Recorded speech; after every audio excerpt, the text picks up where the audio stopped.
ตังอภิวาเทมิอิมินาสการเลนะตังธัมมังอภิปูชยามะสวากขาโตภะคะวะตาธัมโมธัมมังนามัสสามิอิมินาสการเลนะตังสังฆังอภิปูชยามะสุปฏิปันโนภะคะวะโตสาวกสังโฆสังฆังนามามินะโมตัสสะภะคะวะโตอะระหะโตสัมมาสัมพุทธัสสะนะโมตัสสะภะคะวะโตอะระหะโตสัมมาสัมพุทธัสสะนะโมตัสสะภะคะวะโตอะระหะโตสัมมาสัมพุทธัสสะพุทธังสรณังคัจฉามิธัมมังสรณังคัจฉามิสังฆังสรณังคัจฉามิทุติยัมปิพุทธังสรณังคัจฉามิทุติยัมปิธัมมังสรณังคัจฉามิทุติยัมปิสังฆังสรณังคัจฉามิอาติยัมปิพุทธังสรณังคัจฉามิอาติยัมปิธัมมังสรณังคัจฉามิอาติยัมปิสังฆังสรณังคัจฉามิอุกาสวันดามิพันเตเจติยังสัพพังสัพพทาธานิสุภาลิกิตังสาลิลิกาธาตุไมหาโพธิพุทธาลุปังสักการังสัทธาวันนาสามนัสสาเจววันตามิเตสัทธาคาเอสยานิอาสานิปานิขมานิจาปิสัพพะทาอุกาสวันทามิพันเตสัพพังอปาราทังคัมภคเนพันเตมายากตังวุญญังสามินาอนุโมทิตาพังสามินากตังวุญญังมังหังคาตาพังสาธุสาธุสาธุอนุโมทามิ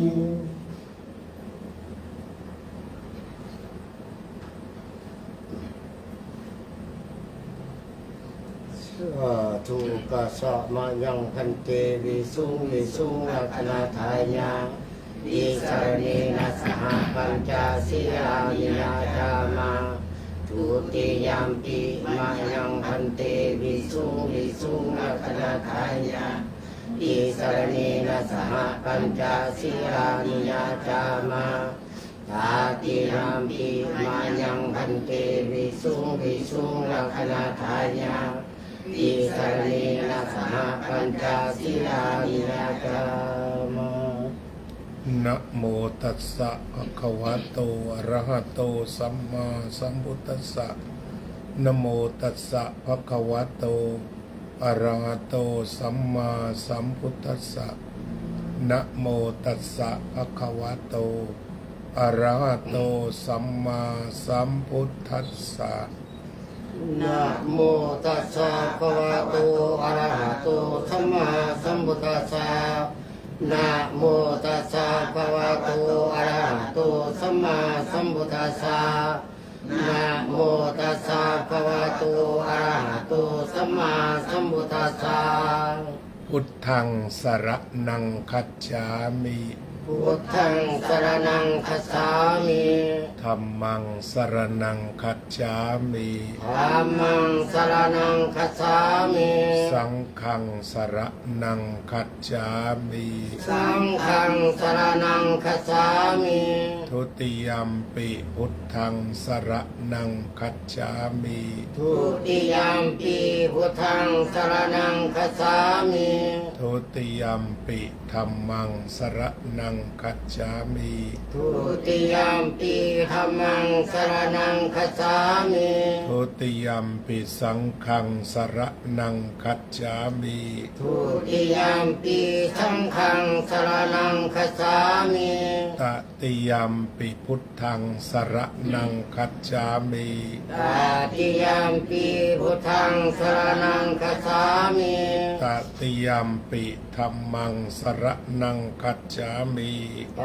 ติยัมปิธัมมังสรณังคัจฉามิ ตติยัมปิสังฆังสรณังคัจฉามิ ตติยัมปิสังฆังสรณังคัจฉามิ ติสรณะขมนังนิธิตังปานาติปาตาเวรมณีสิกขาปะทังสมาธิยามิ ปานาติปาตาเวรมณีสิกขาปะทังสมาธิยามิ อทินนาทานาเวรมณีสิกขาปะทังสมาธิยามิ อาทินาธนาเวรมณีสิกขาปะทังสมาธิยามิ กาเมสุมิจฉาจาราเวรมณีสิกขาปะทังสมาธิยามิ กามิสุมิสาจาราเวรมณีสิกขาปะทังสมาธิยามิ มุสาวาทาเวรมณีสิกขาปะทังสมาธิยามิ มุสาวาทาเวรมณีสิกขาปะทังสมาธิยามิ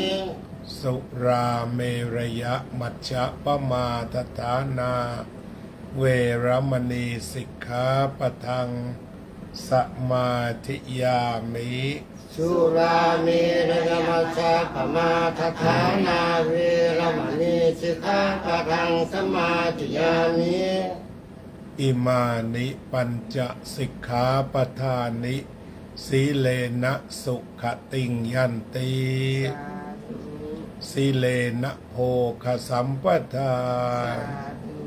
สีเลนะนิพพุติงยันติตัดสมาสีลังวิโสทะเย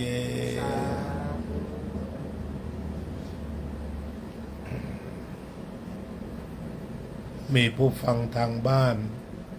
โยมรุ่งนภาโรจนบุรานนท์โยมส่งเสริมแสงทองโยมประพันธ์วงพาณิชย์3 ท่านจากกรุงเทพจากเชียงใหม่จากพังงาประเทศไทยขณะนี้พวกเราก็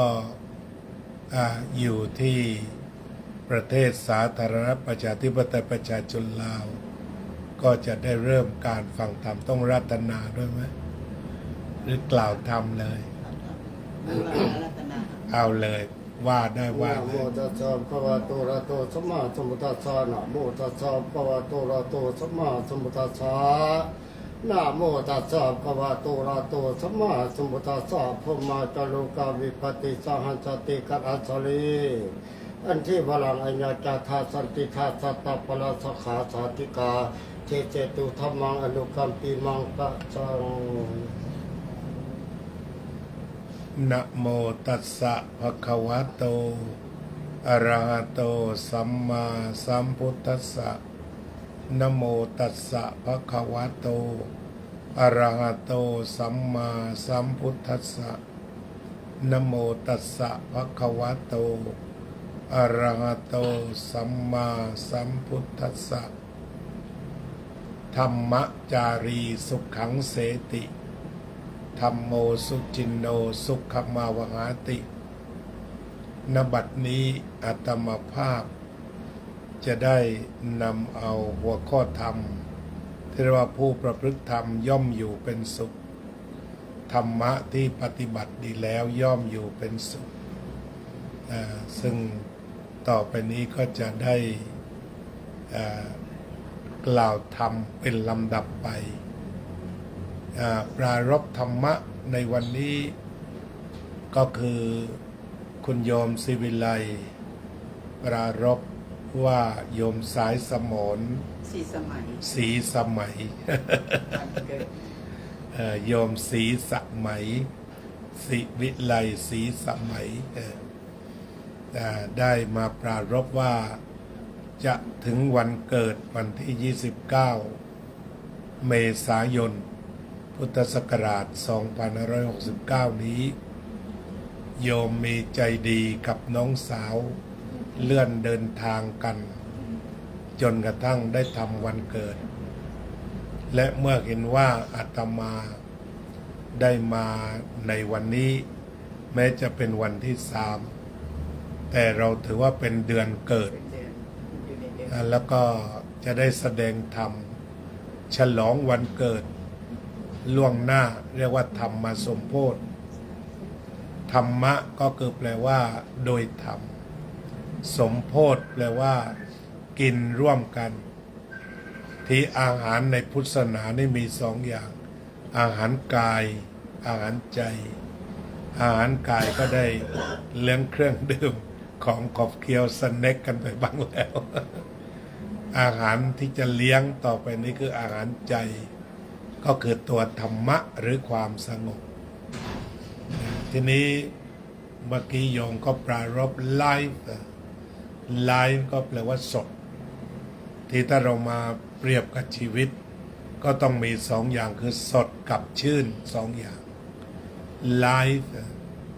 ทีนี้ไลฟ์ถ่ายทอดสดทำแบบนี้ก็เขียนว่า LIVE เหมือนกันไลฟ์อีกตัวหนึ่ง LIFE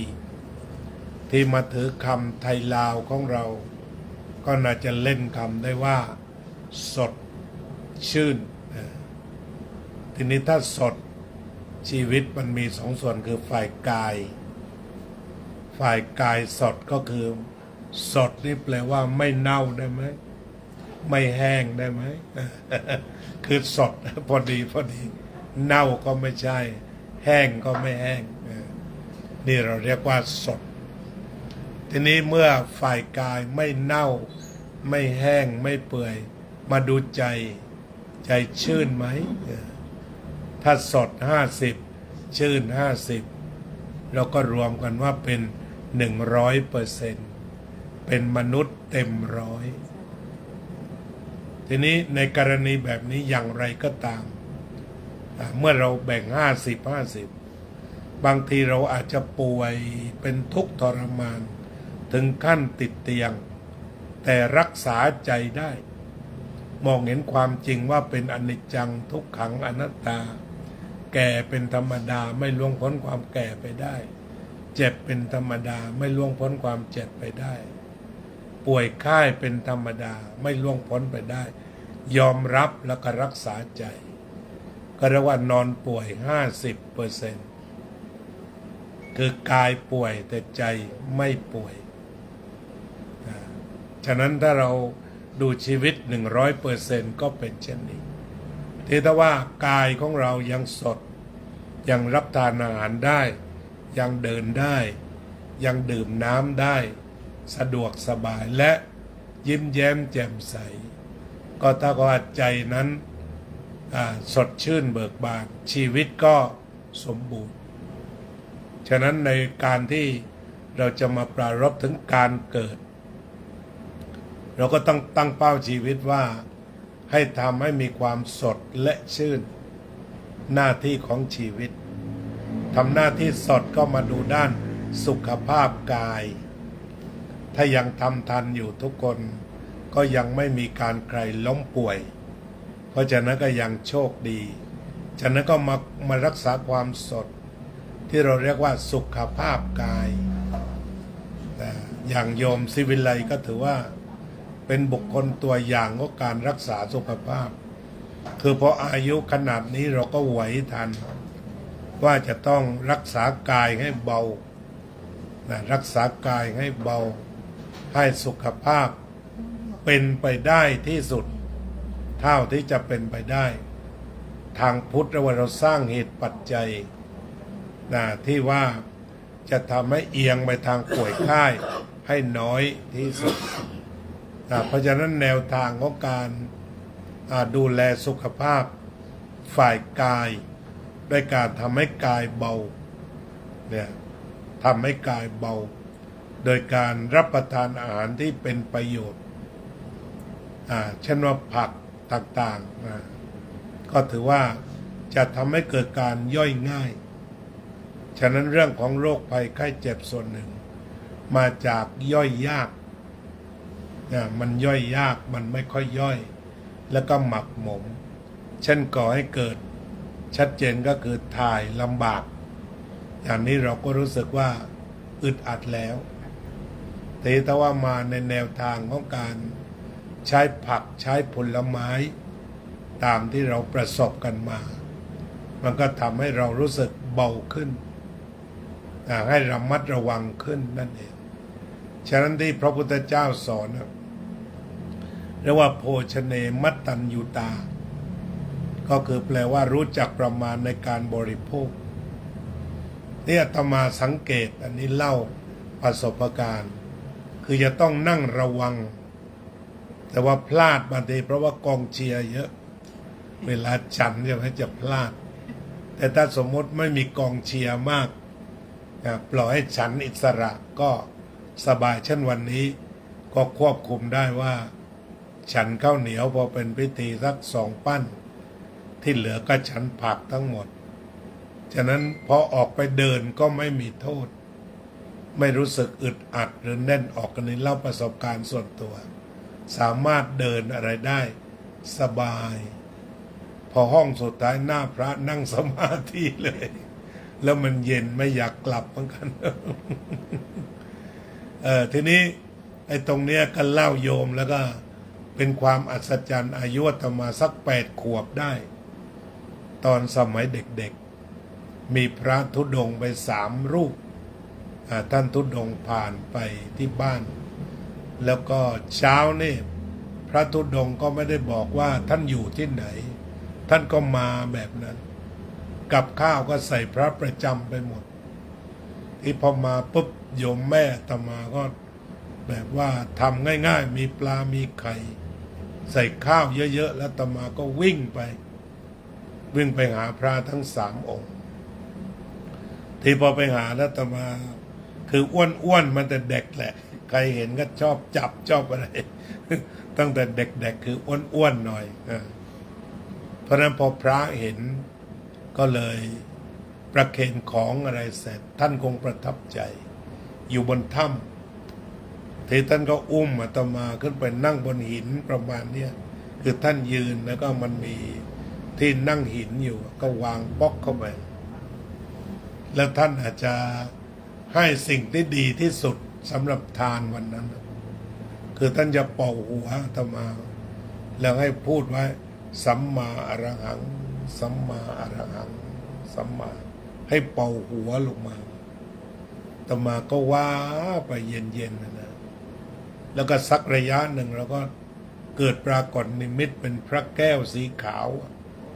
นั่งล้อมรู้สึกว่าอิ่มเอิบปราโมทย์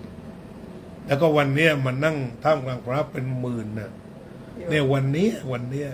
ที่ว่าปีติมี energy มากในจุดนั้นมาเป็นหมื่นเจอพระวันนี้พระเก่าๆสมัยเป็นอย่างน้อยก็600-700 ปี เพราะฉะนั้นอายุ68ใช่ไหมเจอตอน8 ขวบแล้วมาเจอ68อีกทีหนึงวันนี้จึงเป็นวันอัศจรรย์ชีวิตเลยที่ไปที่โยมพาไปพิพิธภัณฑ์มีความหมายทุกก้าวตรงนั้นนะมีความหมายทุกก้าวย่างที่เราไปวันนี้เพราะฉะนั้นก็เลยรู้สึกขอบคุณตั้งแต่บรรพบุรุษชาวพุทธลาวของเราตั้งแต่นับเป็นพันปีกันแล้วกันเพราะว่าพระพุทธศาสนาคงจะฝังอยู่นานเพราะว่าอารยธรรมทั้งหลายที่แสดงสะท้อนออกมาเป็นพุทธทั้งหมดเนี่ยพวกบานประตูหรืออะไรที่มันมีความละเอียดส่องแต่ว่าคนทำจิตเป็นสมาธิไม่รีบไม่ร้อนทำเอาบุญอุทิศเนี่ยเพราะฉะนั้นมันก็เป็นความสวยงามที่ส่งทอดแล้วก็คนที่เขาเกิดมาแต่ก่อนนี่ก็อาจจะห่วงใยก็เกิดกันมาตามกันมาดูแลฉะนั้นอาตมาเห็นคนที่ทำงานที่นั่นแล้วก็ปราบปลื้มหมดเป็นเด็กๆแล้วก็ที่สำคัญเจ้าของพิพิธภัณฑ์ชื่ออะไรนะคนนั้นอาจารย์อภิสิทธิ์ได้เลยชื่องั้นเลยนะอภิสิทธิ์เลยนะคือแกมีความรู้ซะยังกับพระโพธิสัตว์มาเกิดเราอาตมาอ่านจบเลยนะเล่มมันอ่านจนจบจึงออกมานะแพชชั่นเล่มมันที่โยมเอามาให้หนังสืออ่านความคิดของแกแล้วทีนี้พอเราเดินเข้าไปดูก็เป็นบุคคลมาแสดงว่าเอาขอนไม้เก่าๆสิ่งที่ไม่มีค่าในแกชี้ให้เป็นล้ำค่าเนี่ยอันนี้มันก็มีแต่มหาเศรษฐียุคพุทธกาลเท่านั้นแหละที่ทำได้ที่ว่าขุดเจอทองเพราะนั้นอาจารย์อภิสิทธิ์นี้มันเจอยิ่งกว่าทองเลยนะมันเป็นคุณค่าทางจิตวิญญาณแล้วแกเองก็เปิดตัวตรงว่าความต้องการเข้าหมายกับว่าเพื่อที่จะเกิด wealth คือรวย and fame คือชื่อเสียงเป้าหมายชีวิตที่บุกมาอย่างนี้แต่ความเป็นจริงแล้วไม่เลยจิตวิญญาณแล้วแกอ่อนโยนถึงที่สุดแต่ว่าแกพูดแบบ businessman แต่ว่าแกไม่ได้มีความโลภอยู่ในนั้นในเนื้อหาที่แกทำตาคนนี้เนี่ยมันก็เหมือนจะต้องมีทรัพย์คล้ายๆพระโพธิสัตว์ที่จะต้องมีทรัพย์ออกมาเพื่อที่จะบำเพ็ญประโยชน์อันยิ่งใหญ่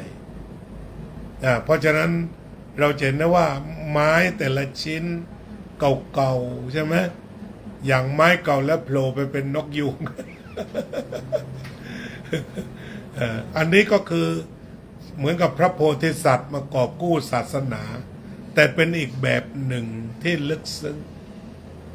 กล่าวคือถ้าเราดูแล้วอย่างเหมือนอารยธรรมลาวอันลึกล้ำและก็ศิลปะทั้งหมดคือกระจายอยู่ทั่วประเทศ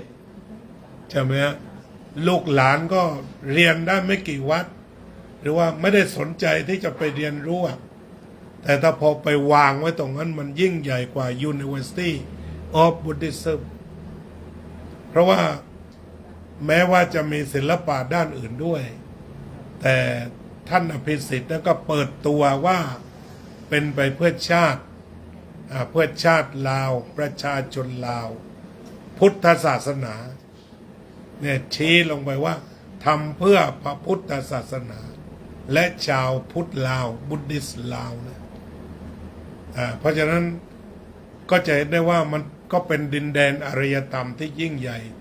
ทุกถึกดึงเข้ามาเข้าห้องโถงก็เจอมรรคสี่ผลสี่นิพพานดึงเข้าไปแล้ว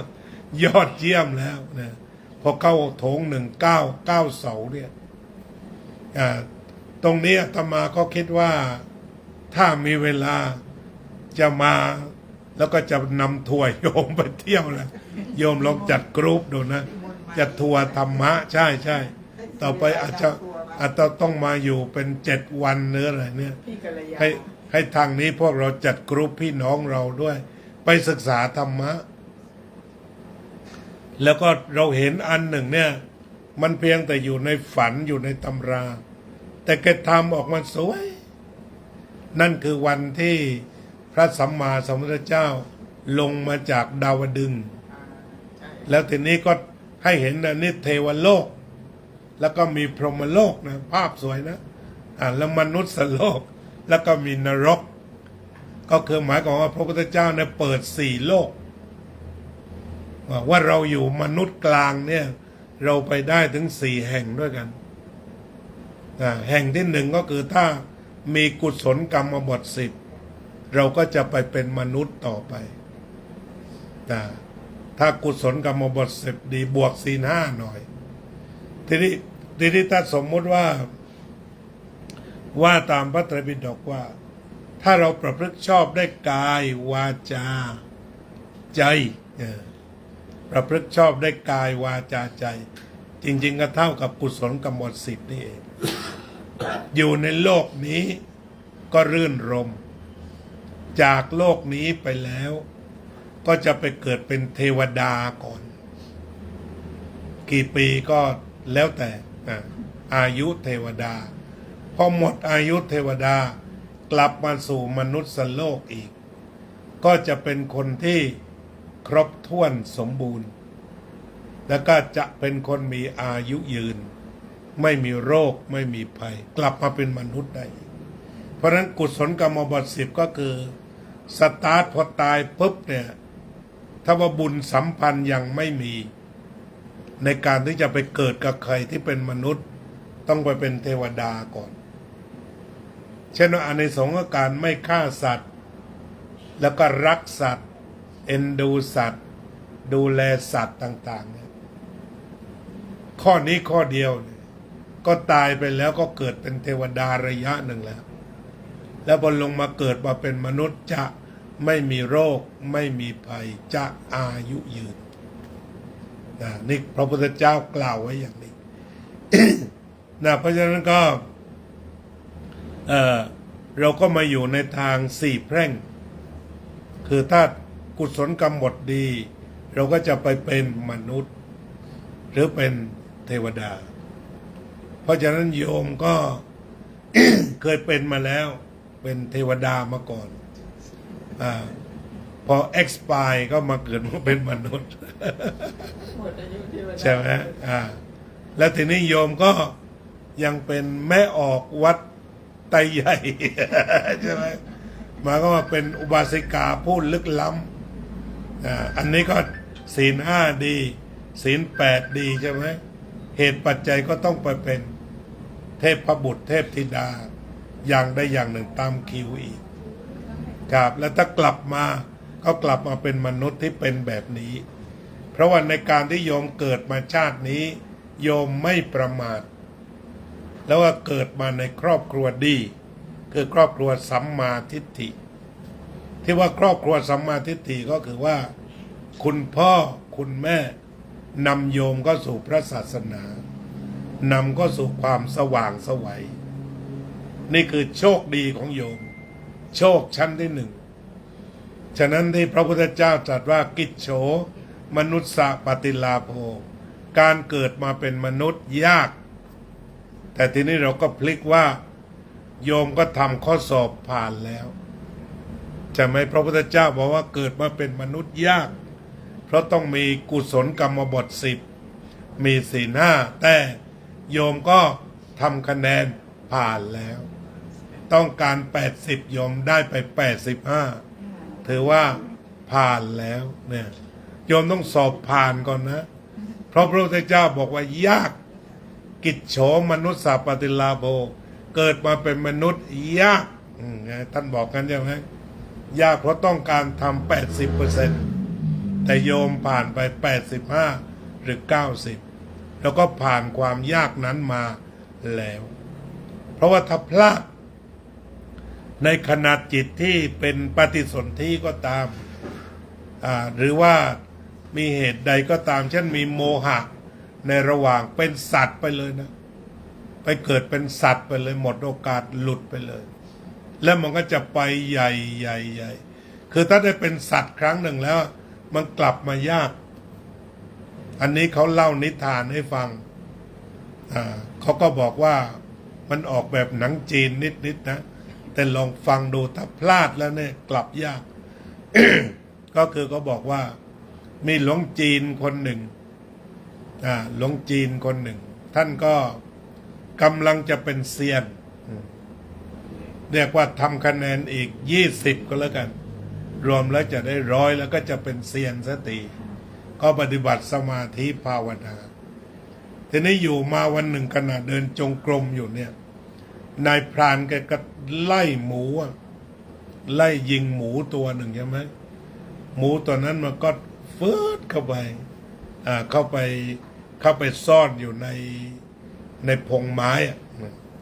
เข้าไปซ่อนอยู่ในพงไม้นายพรานหาเท่าไหร่ก็ไม่พบ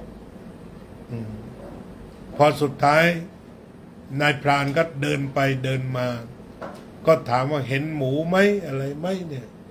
แกก็พยายามที่จะบอกว่ายืนตรงนี้ไม่เห็นขยับไปตรงโน้นอะไรเนี่ยคือไม่อยากจะโกหกเพราะว่าถ้าโกหกเนี่ยมันลำบากคือเหลือ20%ที่จะเป็นเซียนนะใช่ไหมเพราะฉะนั้นสุดท้ายก็รู้สึกว่าแกจะพอแกก็พอนายพรานไปอีกทางหนึ่ง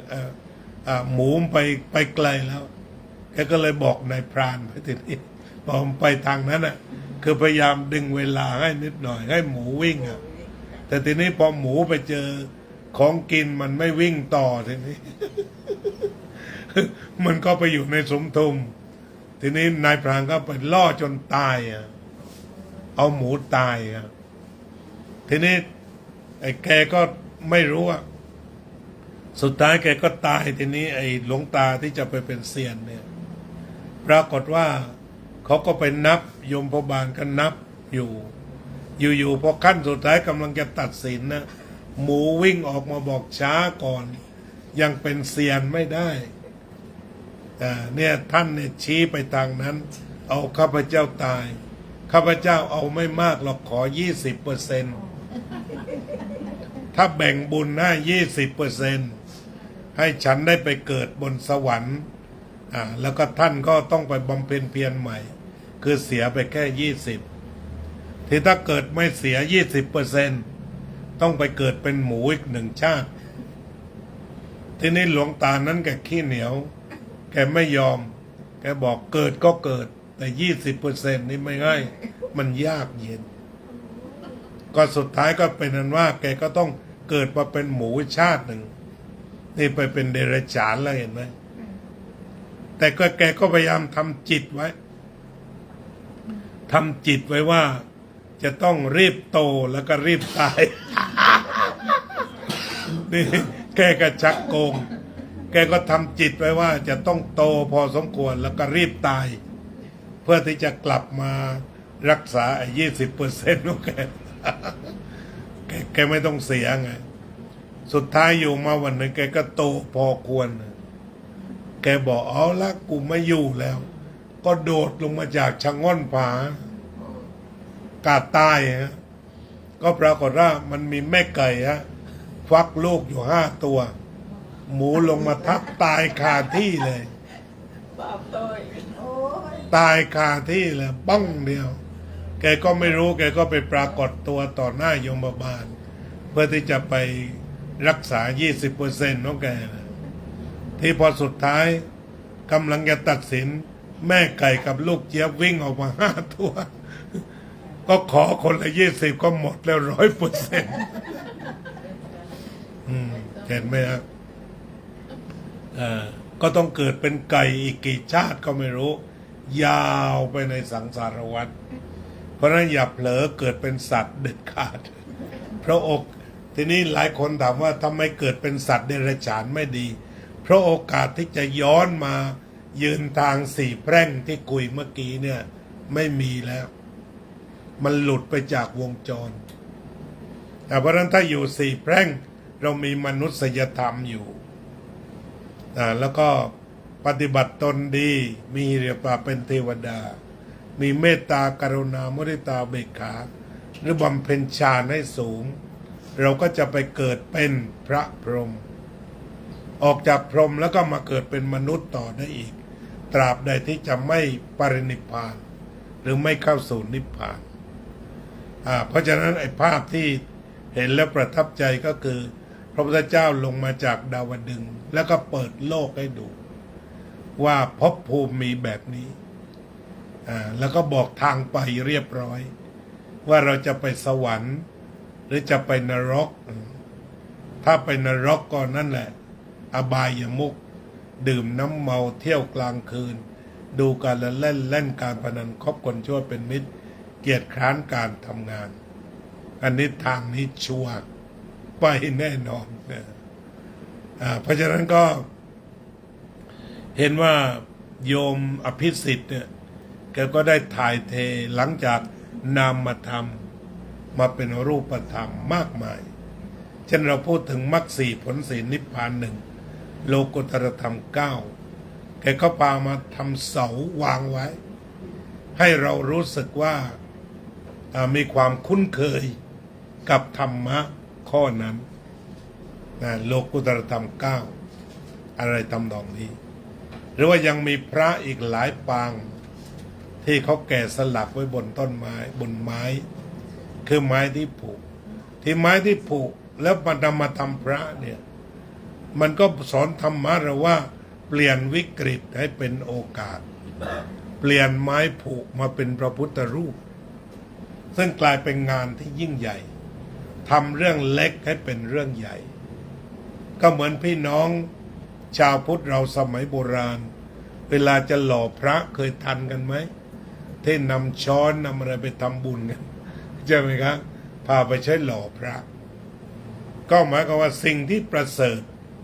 มันก็เกิดจากสิ่งที่ต่ำๆโดยทั่วไปได้แต่ขึ้นอยู่กับสิ่งนั้นได้มีธรรมะเมื่อพาไปแตกกับธรรมะก็จะประเสริฐที่สุดเอาทีนี้มาคุยว่ากิจโฉมนุสสปฏิลาโภการเป็นมนุษย์นี่ยากแต่ว่าโยมสีสมัยถูกไม่เรียกเรื่องนี้โยมสีสมัยก็ผ่านใช่ไหมถ้าเป็นเพลงที่เขาประกวดก็3 ผ่านใช่ไหมถึงจะยากแค่ไหนโยก็3 ผ่านมาแล้วนี่กิจโฉมนุสสปฏิลาโภเอาแค่มาเกิดเนี่ยผ่านแล้วยาก2ทีนี้เมื่อโยมเปลี่ยนผ่านจากความยากเราก็เรียกว่าโชคชั้นที่1พอผ่านความยากไปแล้วก็มีโชคชั้นที่1เอาต่อไปกิจฉังมัจจานาชีวิตังการเป็นมนุษย์ยากการที่จะรอดปากเหยี่ยวปากกายากเพราะว่าบางคนเสียตั้งแต่อยู่ในครรภ์ใช่ไหมก็มีปัจจุบันนี้ยังมีเสียตั้งแต่อยู่ในครรภ์แล้วก็1 ขวบ2 ขวบ3 ขวบมีหมดในโลกนี้ได้ฝังร่างมนุษย์อายุต่างๆไว้หมดเลยทีนี้โยมก็รอดได้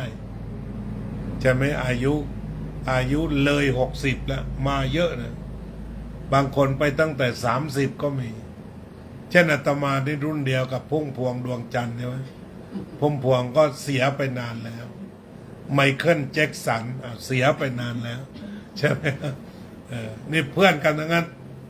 อายุ67 68ทั้งนั้นเลย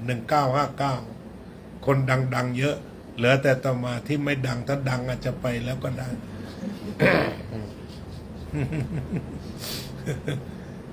เพราะฉะนั้นอายุต่างกันเห็นไหมเหตุปัจจัยต่างกันพวกนี้ก็ร่ำรวยมหาศาลทุกคนแต่ว่า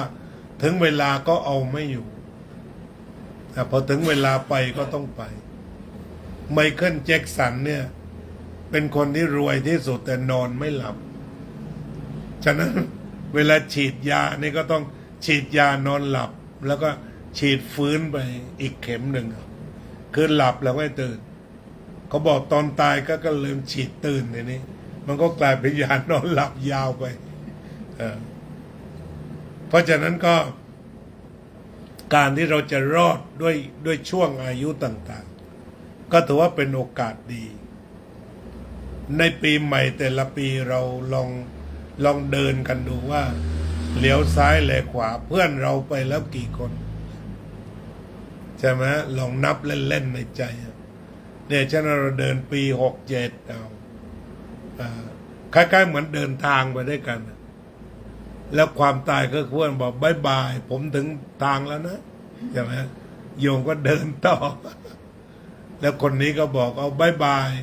เนี่ยจุดหมายปลายทางฉันอยู่ตรงเนี้ยอยู่ป่าเฮวเนี่ยอยู่ป่าช้านี่แหละอยู่เมนนี่แหละนะอันนี้ก็คือช่วงชั้นของชีวิตก็ไม่มีใครรู้แต่วันนี้ก็เดินท่องมากโยมโกชัญญามรณังสเวไนโนสังกรันเตนะมหาเสเนนะมัจจุนาใครจะรู้ว่าความตายจะมีในวันพรุ่งการผัดเพี้ยนต่อพญามัจจุราชไม่มีนะเพราะฉะนั้นอะไรที่ทำได้เป็นความดีรีบทำนะแต่ว่ายังไงก็ตามทั้งที่ไม่รู้เนี่ยโยมก็มาถึงเกือบ70แล้วใช่ไหม73แล้วดูเหมือนกับ60กว่าโยมอันนี้แหละอายุวันโนสุขังพลังได้พร้อมเลย อันนี้ก็ผ่านขั้นที่2ก็ผ่านที่ว่าเสียซะในวัยต่างๆใช่ไหมโยมก็สอบผ่านฉลุยเลย73%กล้าจะได้ A บวก100อันนี้เอาทีนี้อีกอันหนึ่งกิจโฉพุทธานามุปปาโทการเกิดขึ้นของพระพุทธเจ้ายากเพราะเขากล่าวว่ามันมีช่วงพระพุทธเจ้าช่วงอื่นก็มีเป็นหมื่นปีแต่ช่วงของเรานี่5,000 ปีแต่ว่าก็จะไม่พบพระพุทธเจ้าเพราะฉะนั้นถ้าว่าเรากิจโฉพุทธานามุปปาโทพระพุทธเจ้าก็เกิดยากฉะนั้นถ้าเราเกิดไวจากนี้5,000 ปีจะได้เจอพุทธเจ้าไหมเร็วกว่า5,000 ปีก็ไม่เจอเกิดหลัง5,000 ปีก็ไม่เจอโยมเกิดก็ประมาณ 2,400 กว่าเจอป้องเลยใช่ไหมเจอเปี้ยงเข้าไปเลยพบพระพุทธเจ้าฉะนั้นในการเกิดของโยมมันก็มีโชคอยู่ข้างในอยู่แล้วการเกิดของพระพุทธเจ้ายากแต่โยมก็พบเรียบร้อยเกิดพอดีใช่ไหมฮะตั้งแต่ฟังพระเทศน์คัมภีร์จนดู YouTube ไปแล้วดูถ่ายทอดสดไปแล้วในทางธรรมเอาทีนี้พอพระพุทธเจ้าเกิดแล้วก็แสดงธรรมที่บางคนไม่ชอบฟังธรรมเนี่ยพระพุทธเจ้าก็ตรัสกิจฉังสัตธรรมมัสสวนังการฟังธรรมยากแต่โยมก็ไม่ยากใช่ไหมแกเป็นผู้ใฝ่ธรรมอยู่แล้วฉะนั้นโยมก็คือโชค4 ชั้นชั้นที่1เกิดมาเป็นมนุษย์ชั้นที่2มีชีวิตอายุยืนชั้นที่3ก็คือได้พบพระพุทธเจ้าเป๊ะพอดีเลยเรียกว่าเป็นพวกเกิดกึ่งศตวรรษเลยกึ่งพุทธศตวรรษนะไม่สั้นไม่ยาวตรงนั้นแล้วก็สุดท้ายก็เป็นคนชอบฟังธรรมก็เป็นว่าโชค4 ชั้นเป็นของโยมเนี่ยของทุกคนของทุกคนแล้วเอายิ้มหน่อยโชค4 ชั้นทุกท่านของโยมก็คงจะต้องไปผ่าตัด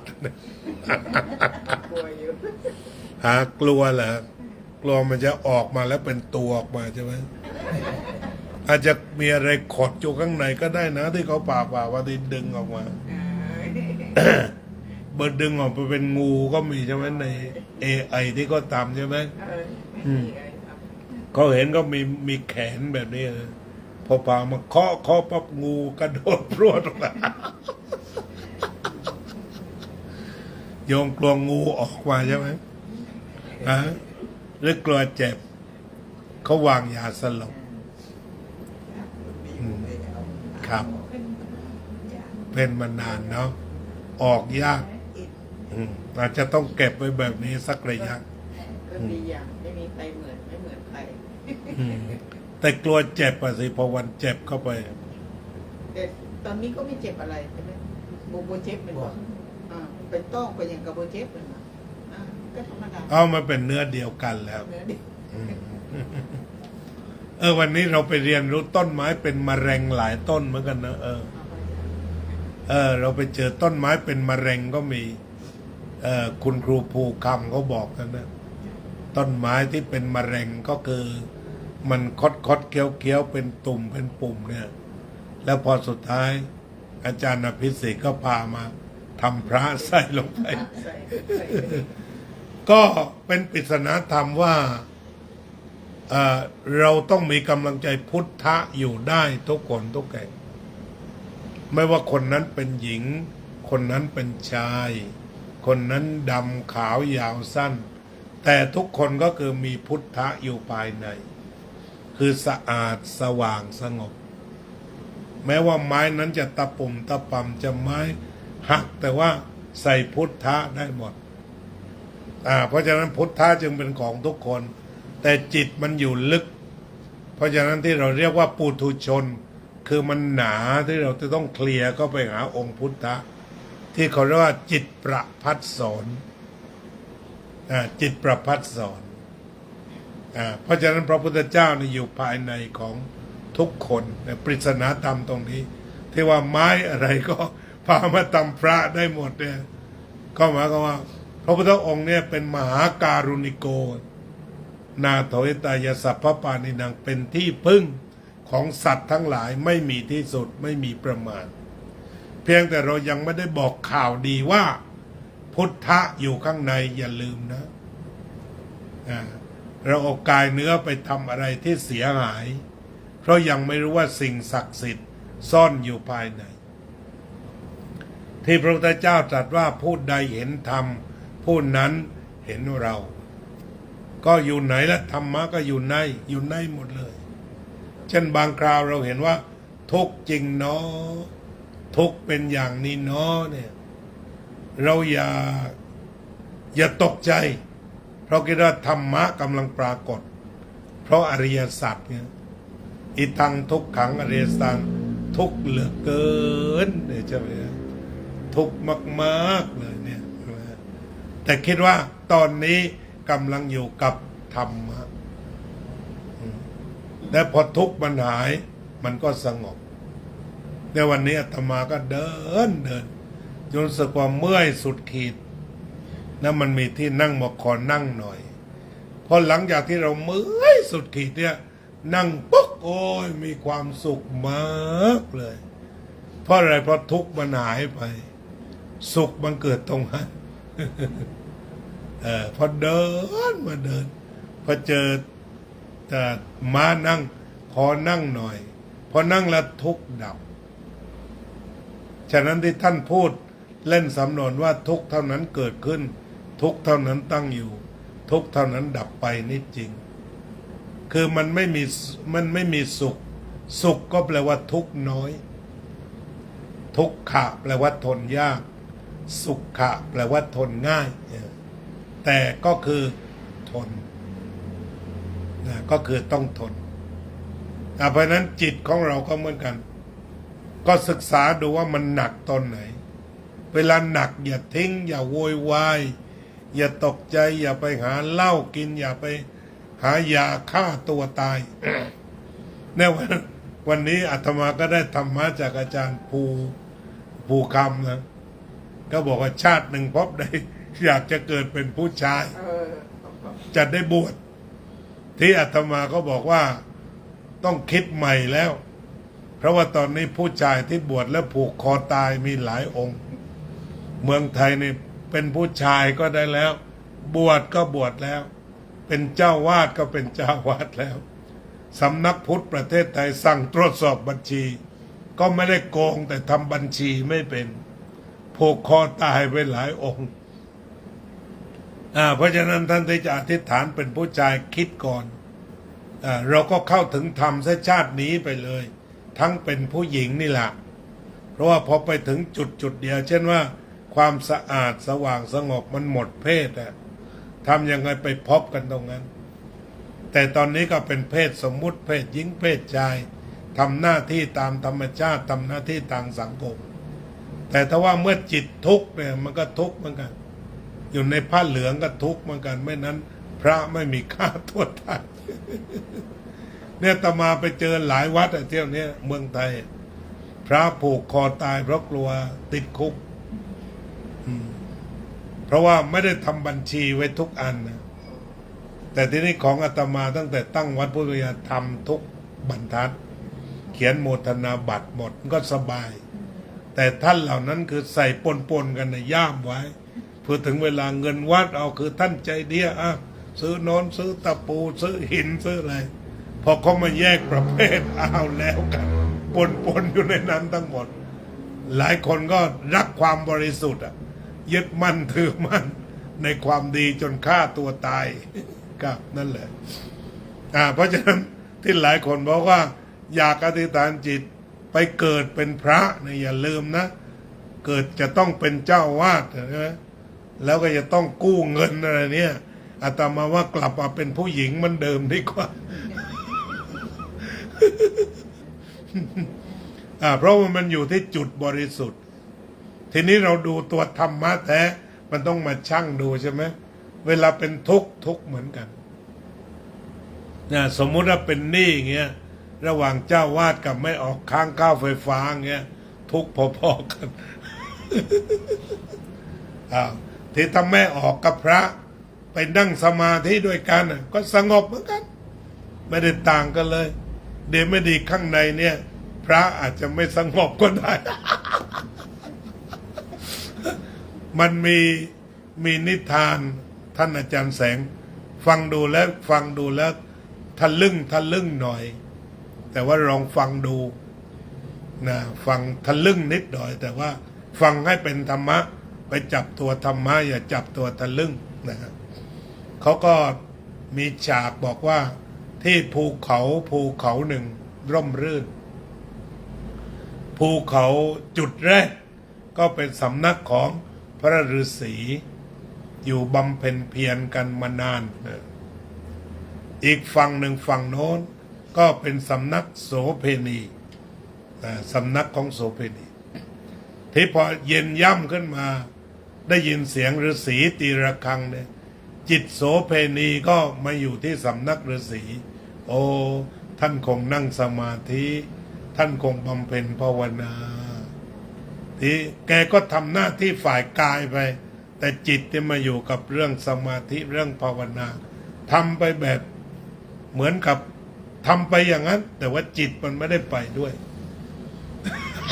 ทีนี้ฝ่ายฤาษีเนี่ยคิดว่าเย็นนี้คนจะมาฝั่งโน้นเยอะหรือเปล่านะ เอาทีนี้ก็เป็นว่าจบตรงนี้ตายไปทั้งคู่ทีนี้ ตายไปทั้งคู่ยมพบาลก็มาอ่านประวัติ แล้วบอกว่าสรุปว่าฤาษีไปลงนรกโสเพณีไปขึ้นสวรรค์ฤาษีประท้วงเลยยมพบาลบอกภายนอกนะใช่แต่ภายในคิดคนละอย่างท่านคิดไปนรกทุกคืน โสเพณีก็ขึ้นสวรรค์อยู่ทุกคืนอยู่ที่จิตอันนี้อยู่ที่จิตเพราะว่าไม่มีเพศตรงเนี้ยมันอยู่ที่จิตคิดว่าอย่างไร อันนั้นก็เรื่องบางทีบางคนทำความดีโดยไม่ได้ตั้งใจก็มีเขาก็มีอีกเรื่องหนึ่งเหมือนกันเรื่องสวรรค์นรกเนี่ย ก็บอกว่ามันมีพระรูปหนึ่งบวชมาตั้งแต่เด็กๆโยมจะเอามะนาวมาช่วยใช่ไหมบีบมะนาวใส่น้ำมาให้หน่อยได้เกลือนิดหนึ่งทีนี้ก็บวชมาตั้งแต่เป็นสามเณรแล้วก็ทำหน้าที่ดีเป็นพระที่สำรวมระวังที่สุดเวลาเทศก็ไม่กระโชกโอกาสเทศเพราะโยมหลับประมาณครึ่งศาลาทุกครั้งไป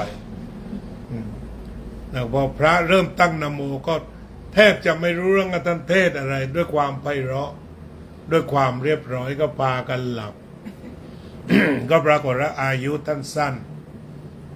ไม่นานก็เป็นมะเร็งที่สำคัญท่านก็มรณภาพทีนี้ก็อยู่มาวันหนึ่ง ก็ถึงเวลาทำบุญ100 วันอุทิศ น้องสาวก็มาทำบุญกับพระอีกรูปหนึ่ง ซึ่งได้ข่าวว่าท่านได้อภิญญา แล้วก็สามารถรู้ว่าใครตายแล้วไปเกิดที่ไหน เพราะนั้นน้องสาวก็เลยนำปิ่นโตไปถวาย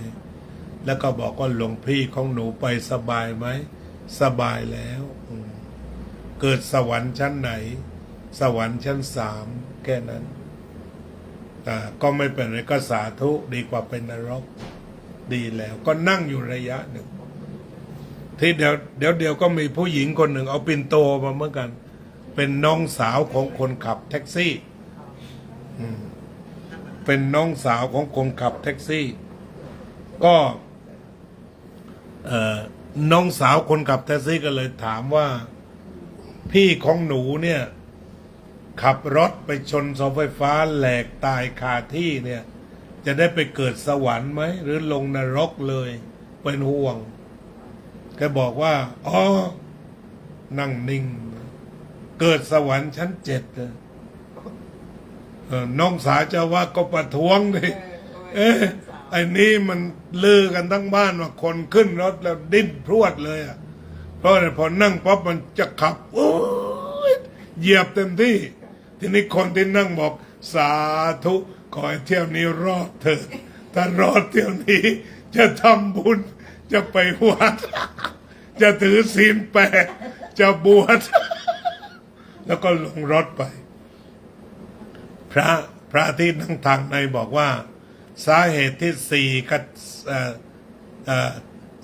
บ 7เนี่ย3 กับ 7เนี่ย3 กับ 7เนี่ยก็เนื่องมาจากว่าหลวงพี่นะเทศเงียบไปคือคนฟังแล้วหลับไม่ได้เคยคิดดีๆไงคือฟังเทศแล้วไม่เคยจะคิดดีเลยอ่ะหลับลูกเดียวเพราะท่านเทศเรียบร้อยทีนี้คนนี้ทำให้พอขึ้นทุกครั้งเนี่ยทำให้คนจำนวนมากคิดดีมันออกบึ้งที่มันไปชนเสาไฟฟ้าเองตายก็เพราะว่าขับแบบเหยียบแรงไงวะแต่ละคนเขาบอกว่าจะทำบุญให้มาก็ว่าสาธุขอให้รอดจะทอดพ่อป่าจะทอดกระถิ่นคิดแต่เรื่องดีๆเลยอานิสงส์เนี่ยได้ชั้น7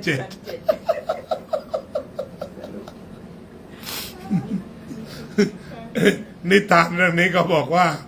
ในทางธรรมเฉยมากก็ไม่ได้นะต้องคิดบ้างคิดตามดีเรียกว่าเป็นสัมมาสังกัปปะนะครับคิดแต่เรื่องดีๆ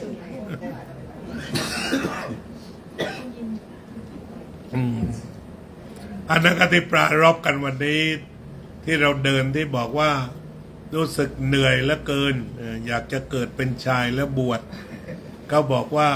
อายุอย่างน้อยก็ไม่ต้องพลิกคิดไปเกิดใหม่หรอกดูแลลูกให้ดีที่สุดแต่ว่าฝึกจิตให้มันว่างถ้าเมื่อไหร่มันหนักมันก็วางเมื่อไหร่มันหนักมันก็วางแกบอกยังไงก็วางไม่ได้อาตมาเลยก็อุปมาบอกถ้าโยมมีรถจักรยานเวลาโยมนอนโยมจะพาไปกอดด้วยไหมแกบอกไม่ต้องอ้าวแล้วทำไมโยมไม่รักเลยมันแพงก็ไม่ต้องหรอกจอดไว้ที่นั้นก็เหมือนงานทั้งหลายโยมทำอะไรแล้วก็วางไว้เป็นระยะไปถ้าถึงเวลานอนคือนอนเวลากินคือกินเวลาเดินคือเดินเวลาทำงานคือทำงานข้อปฏิบัตินี้เราเรียกว่าปัจจุบันขณะนี่เองเป็นปัจจุบันขณะแล้วความปล่อยวางมันก็ตามไปอย่างนั้นคือทำสิ่งนี้เสร็จก็วางไปแล้วขึ้นเรื่องใหม่ใจก็จดจ่อต่อเรื่องนั้นอีกจบวางขึ้นใหม่อีก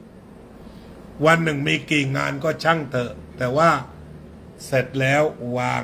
เสร็จแล้ววางเสร็จแล้ววางเสร็จแล้ววางอยู่กับปัจจุบันขณะเพราะปัจจุบันขณะประเสริฐที่สุดไม่ใช่อนาคตไม่ใช่อดีต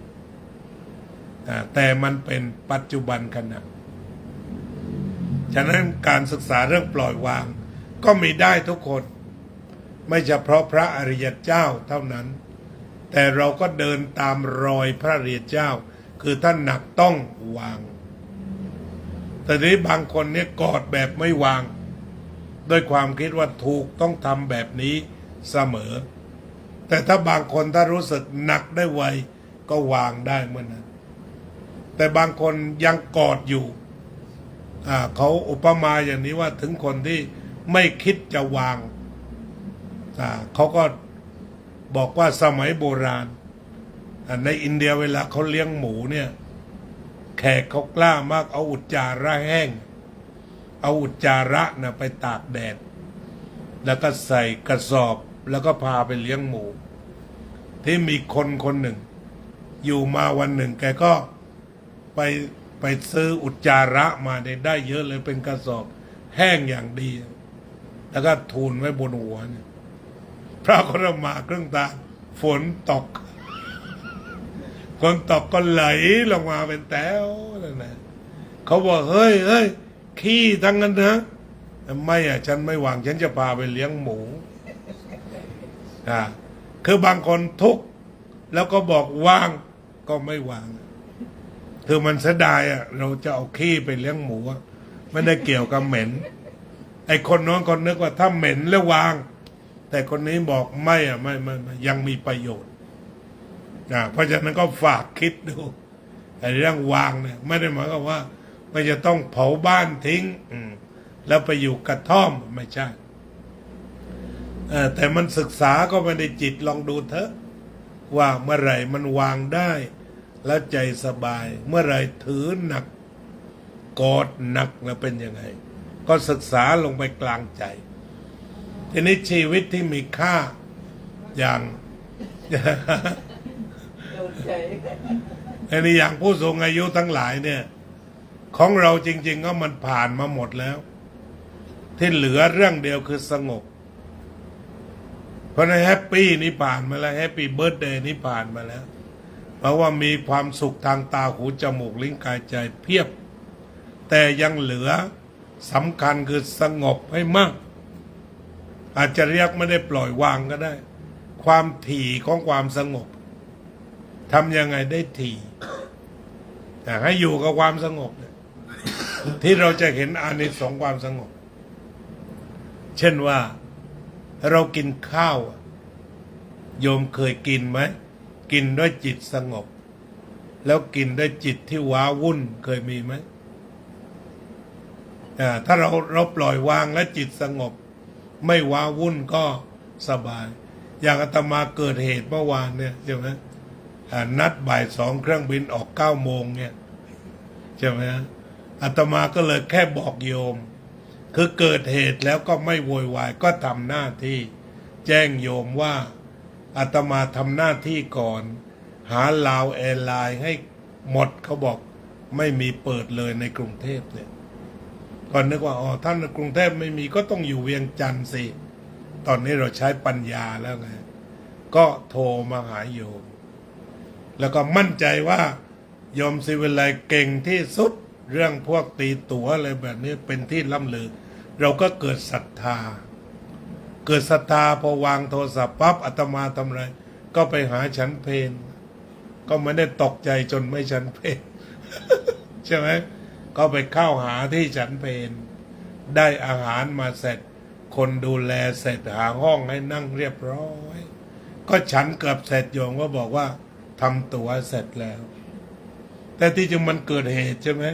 ตรงนั้นอาตมาก็นึกถึงปฏิบัติธรรมเลยเอา1ทำยังไงหาข้อมูลกรุงเทพก่อนไม่มีแล้ว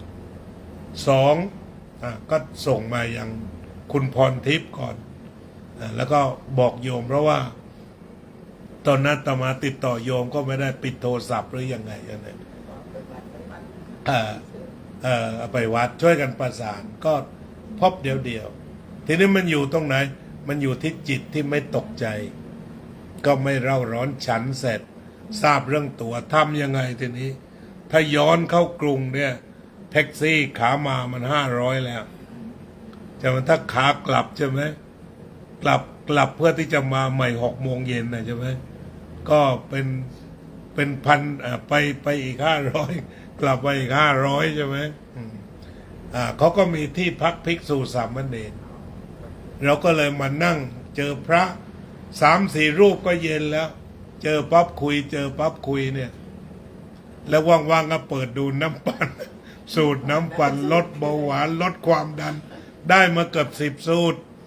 ใช่ไหมฮะพอ6 โมงปั๊บเขาเปิดเป๊ะเราก็มา ทีนี้ก็คืออันนี้เหตุการณ์ตัวอย่างคือไม่ตกใจแต่อย่างเมื่อวานนี้จัดการแบบสบายๆไม่ตกใจก็ทุกอย่างผ่านพ้นไปด้วยดีนะอันนี้ก็คือวิธีการวิธีการที่เราจะจัดการจิตใจอย่างไรก็ตกลงว่าสบายเราก็จัดการจิตใจของเราได้แล้วก็ภายนอกก็ได้ภายในก็ได้เจอพระไปอินโดนีเซียเจอพระไปอังกฤษกลับได้คุยกันอีกจำนวนมากมายอีกแล้วก็หาข้อมูลน้ำปั่นได้อีกหลายสูตรอีกคนก็ได้ละจดกันแล้วอันนี้เกิดเหตุน่าตกใจเราก็ทำสติซะก่อนแล้วก็ดูว่าอะไรคือเหตุที่จะทำได้ใกล้ที่สุดทำก่อนถ้าไม่ได้ก็ไม่เป็นไรค่อยๆทำค่อยๆทำแต่ รักษาจิตอันสบายไว้เพราะฉะนั้นความสงบฉะนั้นอาตมาก็ไปฉันข้าวแบบสบายๆก็ฉันได้ ทีนี้ความสงบเนี่ยมันจะเป็นพื้นฐานของทุกเรื่องฉะนั้นเมื่อเรากินข้าวถ้ากินด้วยความวุ่นวายกับกินด้วยความสงบถ้าเรากินด้วยความสงบอะไรก็อร่อยแต่ถ้าวุ่นวายในโต๊ะจีนใหญ่ๆก็เขี่ยไม่ลงกับข้าวอยู่หน้าใจมันไปอยู่ที่ไหนนี่คือฉะนั้นสิ่งที่สำคัญที่สุดสงบในความสงบ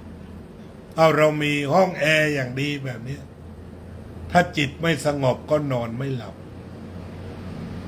จิตไม่สงบโดยวิธีใดก็ตามเถิดแต่ว่าจะนอนไม่หลับเห็นไหมเอาจิตสงบไว้ก่อนแม้แต่สามีภรรยาที่บอกว่ารักกันเหลือเกินทำไมทะเลาะกันทะเลาะก่อนจิตวุ่นไม่ใช่ทะเลาะตอนจิตสงบทำไมแรกพบดูหน้าแล้วสวยเพราะตอนนั้นจิตสงบไม่วุ่นวายมุ่งมั่นว่าเธอเป็นของฉันฉันเป็นของเธอ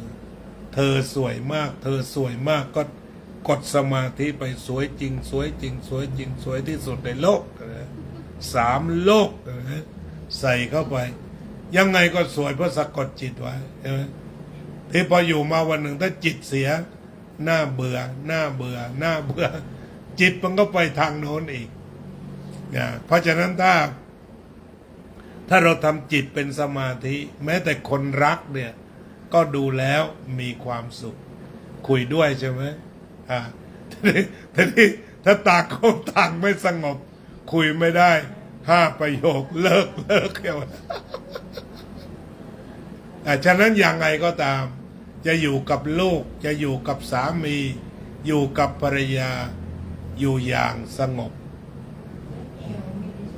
เพราะฉะนั้นชีวิตบั้นปลายเขาเรียกดีแต่ว่าเราไปตีความเป็นวัยทองใช่ไหมพอพูดถึงวัยทองจริงๆก็คือวัยธรรมะวัยทองคือวัยธรรมะคือทองในที่นี้คือธรรมะเป็นอริยทรัพย์เป็นวัยที่จะหาความสงบเพราะจะไปสวรรค์จะไปพรหมจะไปนิพพานก็ไปเพราะสงบแต่ถ้าไม่สงบสวรรค์ล่มเดี๋ยวนั้นสวรรค์ล่มลงมาเดี๋ยวนั้นฉะนั้นความสงบเกิดขึ้นยังไงตรงนี้หลวงพ่อพุทธทาสได้ให้หลักเอาไว้ให้หลักว่าจงพอใจในสิ่งที่มีอยู่ถ้าพูดเป็นตัวหลักธรรมใหญ่ๆว่า สันตุถิปรมังทนังความพอใจในสิ่งที่มีอยู่เป็นทรัพย์อันประเสริฐก็คือรวยหรืออิ่มกับสิ่งที่มีอยู่พอใจในสิ่งที่มียินดีในสิ่งที่ได้ได้ก็ดีไม่ได้ก็ได้ ถ้าได้ก็ดีตกลงดีทั้งขึ้นทั้งล่องอยู่ได้ไม่ได้อยู่ได้ไหมได้ถ้าได้แล้วเป็นไงก็ดี คือไม่มีอะไรเสียหายนี่เรียกว่าพอใจหลวงพ่อพุทธทาสท่านบอกว่าพอใจคือบันไดขึ้นสวรรค์พอใจคือบันไดขึ้นสวรรค์กล่าวคืออะไรก็ตามที่เราพอใจเรามีความสุขเราตักข้าวกินไปพอใจพอใจพอใจจะไม่วันนี้ไม่มีข้าวกินมีแต่ฟักทองต้มก็ได้พอใจกัดเพื่อก็พอใจวันนี้มีกะหล่ำไม่มีฟักทองกินเอาพอใจแต่ถ้าเรากัดกะหล่ำหิวฟักทองขึ้นมาเป็นทุกข์ มีฟักทองหิวแตงกวาทุกข์อีกง่ายๆนะไม่ออกนะเข้าใจนะ แต่ถ้าบอกแตงกวาธรรมดาอร่อยดีนะแตงกวาดีเราก็ขึ้นสวรรค์กับแตงกวาได้วันนี้มีแคนตาลูปมีเกรดสูงขึ้นมาหน่อยเอาแคนตาลูปก็ดีสวรรค์ก็อยู่ที่แคนตาลูปเพราะเราพึงใจวันนี้มีรถแก๋งนั่งเอาดีพรุ่งนี้มีรถความเร็วสูงนั่งเอาดี ดีทั้งนั้นพอใจทั้งนั้นฉะนั้นพอใจคือบันไดของความสุขพอใจในสิ่งที่มีอยู่อะไรล่ะแล้วก็ในสุดก็พอใจว่าเรายังมีลมหายใจเราก็พอใจพอใจที่ลมหายใจพอสุดท้ายงานต่างๆหมดขึ้นนั่งบนเตียงหายใจเข้าพอใจหายใจออกพอใจดูเตียงก็พอใจดูหมอนก็พอใจงั้นก็หลับดีกว่า หลับตื่นขึ้นมามีชีวิตอยู่อีกวันหนึ่งพอใจที่จะอยู่ต่ออีก1 วันแล้วก็ไปดูในครัววันนี้มีอะไรเอามีมะเขือเทศก็กินมะเขือเทศพอใจ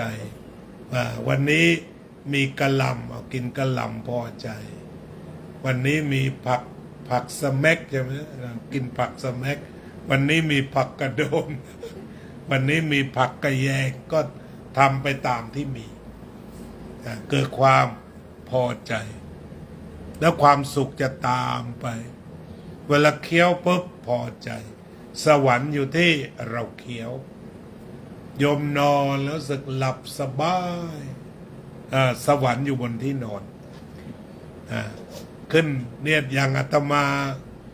มาได้ผ่านการฝึกหนักบ่อยๆเรื่องเปลี่ยนเครื่องบินญี่ปุ่นทิ้ง13 ชั่วโมงแล้วมาเปลี่ยนเครื่องบินมาไทยต้องรอ13 ชั่วโมงเคยมาลงที่ฮ่องกง11 ชั่วโมงแล้วมาบอก23 ชั่วโมงดีเลย์ใช่เราก็เป็นไงก็พอใจดีกว่าเดิน ดีกว่าเดินหรือดีกว่ามาเรือใช่ไหมก็อยู่สักแถวนั้นเดี๋ยวก็ครบเดี๋ยวก็ครบฉะนั้นความพอใจอยู่ที่ไหนความสุขอยู่ที่นั่นงั้นก็ถึงเวลาที่จะพอใจพระพุทธเจ้าตรัสไปแล้วสันติมัคคะพรูหยะขอให้เธอจงพอกพูนความสงบเถิดภิกษุทั้งหลายฉะนั้นโยมอายุขนาดนี้ต้องเปลี่ยนจากแฮปปี้เบิร์ธเดย์เป็นพีทฟูลเบิร์ธเดย์ คือเป็นวันเกิดที่แสนจะสงบพระพุทธเจ้าตรัสต่อไปว่านัตถิสันติปรังสุขขังสุขอื่นยิ่งกว่าความสงบไม่มีแฮปปี้เบิร์ธเดย์ถ้าจิตไม่สงบพลิกได้เช่นวันนี้คนมากันเยอะแล้วก็แม่ทำอาหารเลี้ยงทุกคนบอกอร่อยอร่อยอร่อยโยมก็เผลออยู่บนสวรรค์ลอยละล่องแล้วทุกคนก็สวัสดีแม่ก็ยิ้มแล้วกลับมาดูจาน100 กว่าลูกนรกเรียกหาเลยทีนี้ใช่ไหมมันพลิกได้ไงใช่ไหมครับ ทุกคนบอกอันนี้กระแซบอันนั้นกระแซบอันนั้นกระแซบพอกลับหมดเอา100 กว่าใบกะละมังก็เยอะถ้วยก็เยอะร้องเพลงทำไมถึงต้องเป็นเราขึ้นมา เอาทีนี้ต่อพอโยมเห็นจาน100 ใบโยมก็บอกขอบใจที่ให้ทำสมาธิแล้วก็พอล้างได้1 จานพอใจล้างจานล้างใจใบที่1โยมก็เปลี่ยนเป็นขึ้นสวรรค์อีก100 ครั้งใบที่2ล้างเสร็จแล้วพอใจใบที่3โอ้ล้างเสร็จแล้วไม่คิดถึงเพื่อนไม่คิดถึงสวรรค์อะไรใดๆแต่อยู่ตรงนี้โยมก็ขึ้นสวรรค์ไต่ไปเรื่อยอีก100 กว่าครั้งเพราะพอใจแต่ถ้าเริ่มเดือดตั้งแต่ใบที่1ใบที่2ลูกโผล่ก็มาคว้างเลยบอกมึงอะทิ้งกูเองนรกมาบุ้มบัมบุ้มบัมบุ้มบัมฉะนั้นจึงจำเป็นต้อง peaceful birthday เย็นไว้โยมแปลอย่างนั้นเลย peaceful birthday เย็นไว้โยมใช่ฉะนั้นถ้ามันมีสุขมันชั่วครู่นะสุขชั่วครู่หรือแม้แต่ทำกับข้าวเต็มจานไม่มีใครชิมมันนรกเล่นได้นะถ้าเราไปฝากไว้กับความสุขแบบนั้นเนี่ยพระนี่เจอบ่อยโยมนี่เดือดปุดๆเลยทำมาตั้งเยอะแต่ไม่ตักสักทีเนี่ยจะไม่รอลุ้นเนี่ยนรกกินหัวเลยนะสุดท้ายก็ไปบ่นว่าตื่นตั้งแต่ตี 3พระไม่แตะเลยทีหลังไม่มาแล้วเอาทำลายสวรรค์ทิ้งหมดเลยทุกเส้นทาง ฉะนั้นก็บางทีก็ต้องฝากกับความสงบพระฉันสงบไม่ฉันก็สงบแต่ถือว่าจิตมันได้ตอนไหนได้ให้แล้วไปดูตอนส่วนนั้นไม่ใช่ดูตอนพระเขียวหรือพระฉันเยอะหรือพระพลากลับกุฏิพระพากลับกุฏิมีความสุขแต่พอแม่ชีจะเอาบ้างนรกมาแล้วดูแม่ชีนี้เอาไปหมดเลยบางทีบางวัดตกนรกซ้ำซ้อนจะบอกว่าแหมเผลอเดี๋ยวง่ายเห็นไหมแต่ความแต่ว่าถ้าวางจิตถูกก่อนให้เป็นสุขกำลังให้เป็นสุขให้แล้วเป็นสุขพระฉันแล้วแม่ชีเอาไหมเอาไอ้หนูที่มันเล่นในวัดเอาไหมคนข้างวัดเอาไหมคนกวาดขยะเอาไปกินไหม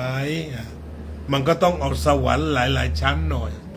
อันนี้ขึ้นสวรรค์ทีเดียวลงนรกอีก8 ขุมบางที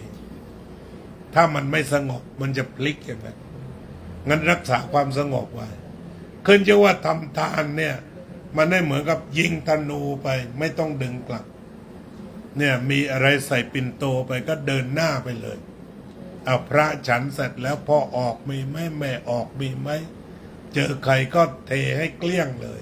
เพราะมันหลุดออกจากใจแล้วก็มันเพิ่มในอานิสงส์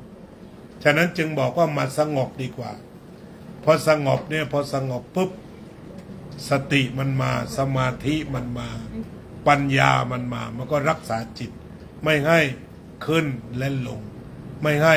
วูบวาบฉะนั้นมายุคนี้จึงต้องเป็น peaceful birthday แล้วก็รักษาไว้ ถ้ารักษาได้ดีแล้วเข้มมันก็จะไปนิพพานไม่เกิดอีกสงบเป็นนิรันดร์แต่ถ้าขั้นต่ำก็ไปสวรรค์นะเพราะว่าจิตสงบแล้วก็คิดดีๆตรงนี้ก็จะไปสวรรค์ได้นะเพราะฉะนั้นก็อาตมาเทศล่วงหน้าอีก20 กว่าวันก็เป็นการอวยพรวันเกิดของคนเกิดเดือนเมษามีจะสนทนาบ้างไหมเรื่องให้เทศจบก่อนไว้หลังใหม่เนาะก็เพราะฉะนั้น ก็ขออวยพรให้โยมศรีสมัยใช่ไหมฮะถูกต้องนะถูกหลายครั้งแล้ว บางทีเทศจบเรียกชื่อผิดเลี้ยวลงนรกจนได้ แม้มาตั้งนานแล้วจำชื่อกูไม่เอาใช่ไหม